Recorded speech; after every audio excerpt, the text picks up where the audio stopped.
Et Ange Cédron qui fait l'année de participer au championnat en tant que pilote. Donc sur un MAN issu de l'armée, superbement bien préparé également. Alors très brusque, on va risquer de le déstabiliser, donc c'est bien passé, il a bien récupéré.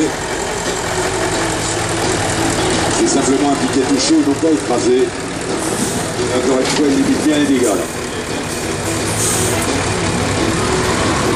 Bon, vous voyez que le gabarit pour un série 3 est quand même déjà assez impressionnant.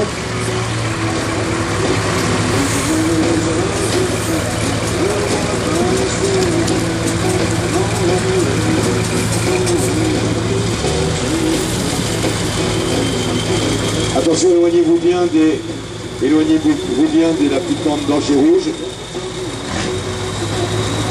de manière à ce que celle-ci soit bien visible par l'équipage.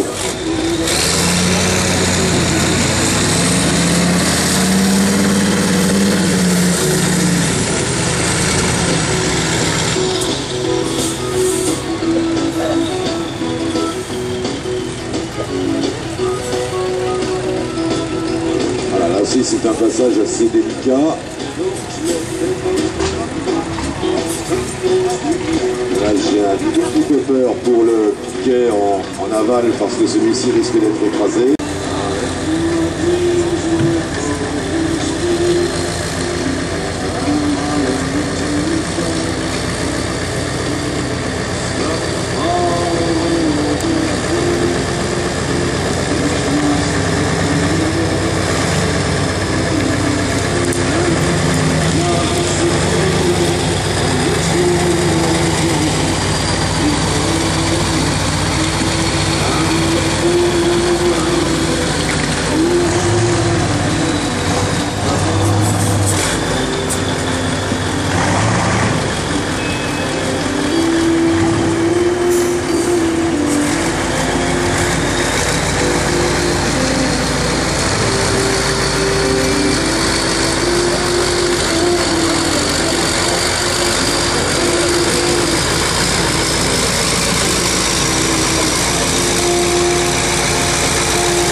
Donc recule au maximum. Et ça fait quoi? Ça fait un peu plus d'une longueur, c'est tout, c'est pas beaucoup. Néanmoins, ça va leur permettre de s'aligner, que la porte là n'est pas complètement dans le perpendiculaire, je dirais, à la descente. Hein.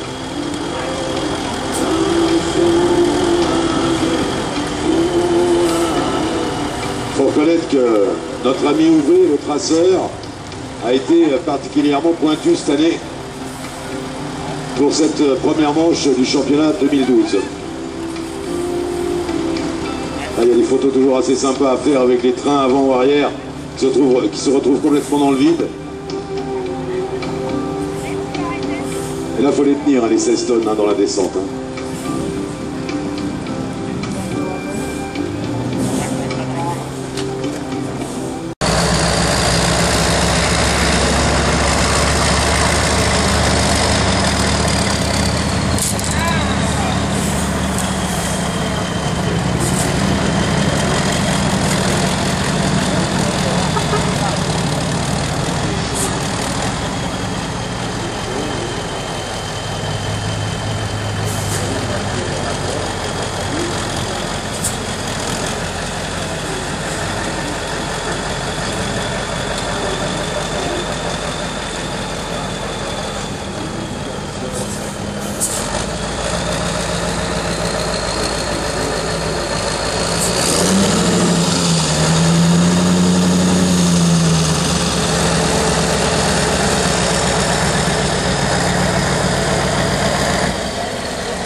et Kevin qui va tenter d'enrouler.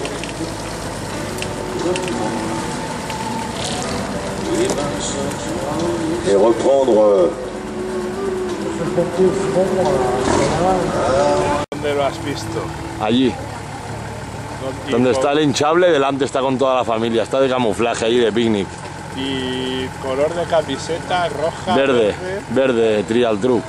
Voy a ver. Alors effectivement, souvent pour les châssis courts, c'est la technique. Pourquoi? Tout simplement parce que le moteur tente à l'avant. Et bien là, le poids va rétablir l'équilibre.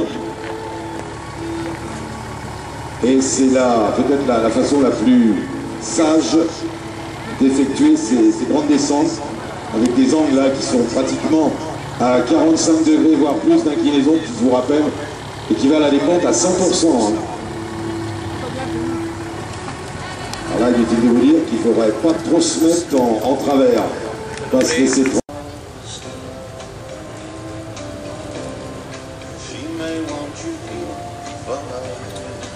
Alors encore une fois, vous allez pouvoir juger de la maniabilité de ces prototypes, qu'ils soient en 4 roues directrices ou 6 roues directrices. Je ne sais pas s'il y en a dans cette série là d'ailleurs, dans ce groupe pardon.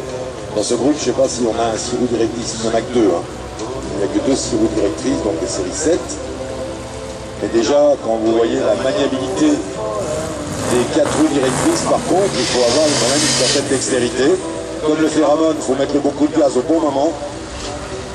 Et surtout, bien manœuvrer. Ses roues avant, ses roues arrière. Alors certains constructeurs, concepteurs de ces prototypes donnent également des manettes aux copilotes. Il adore marcher en crabe. Hein. D'ailleurs, on a mangé une super paella à midi, ça me fait penser à ça. Il n'y avait pas de crabe, mais...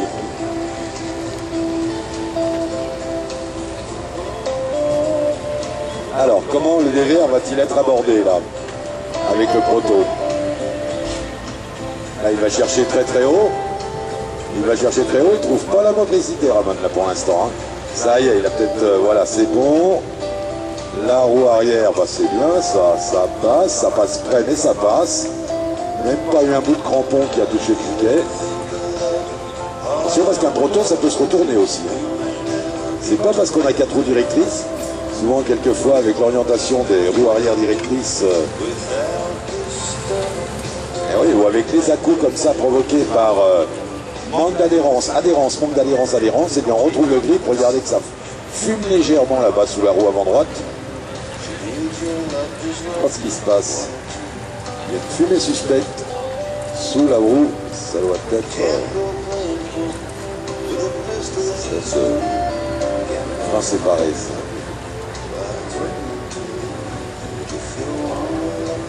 Il va le ramener en crabe là.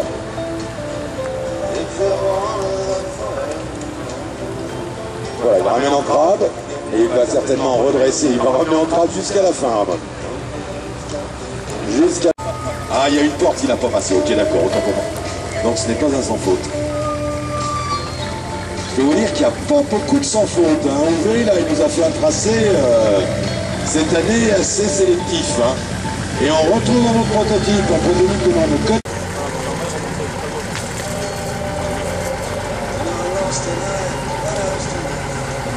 Alors les séries 1, bien entendu, les empattements les plus courts du championnat. Un avantage pour la maniabilité, un inconvénient pour les pneus en dévers. Et tout ce qui est grande descente, le pied malheureusement de gauche, lui, est sacrifié. En série 5, il utilise le côté de cette petite talon avec des crampons qui sont énormément latérales sur les flancs. Améliorons encore le groupe en latéral. Des pneus très très souples au niveau de la carcasse. Très ballon.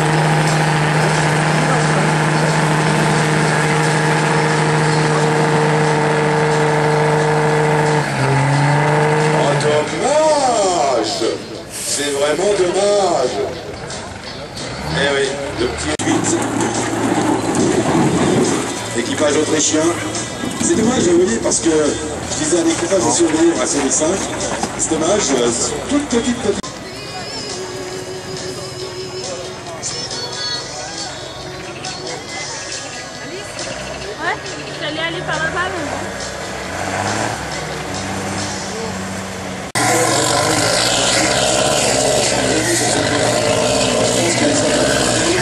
les sapeurs-pompiers de l'Isère, mais les sapeurs-pompiers de toute la région, Savoie, etc., viennent ici également lors de stages de conduite, CCF et autres engins tout terrain.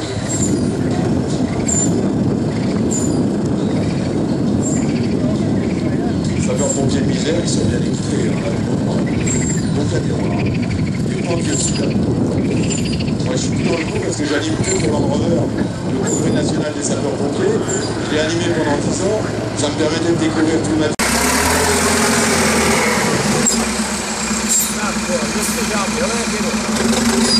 Oui, on est en train de prendre un peu, alors, hein.